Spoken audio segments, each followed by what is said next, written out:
Ito na guys, natuyo na siya sa araw. Naluto sa araw. Ipapowder po natin yan. I-blender.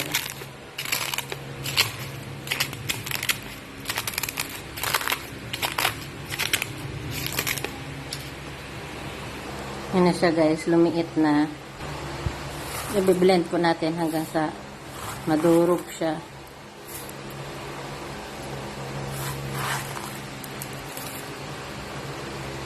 Ayan guys, i-blender ko na siya.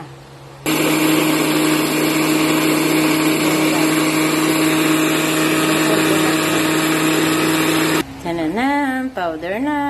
Pero ipa-powder pag para natin as in.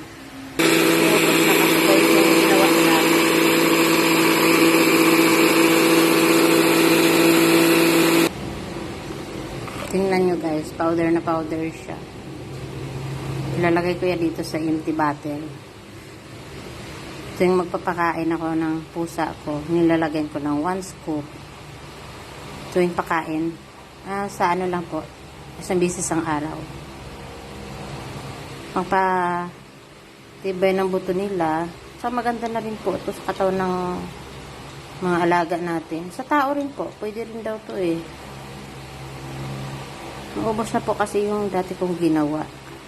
So, mamaya, maglalagay ako. Kasi naubos. Hindi na ako nakalagay. Naubos na yung nakaraan.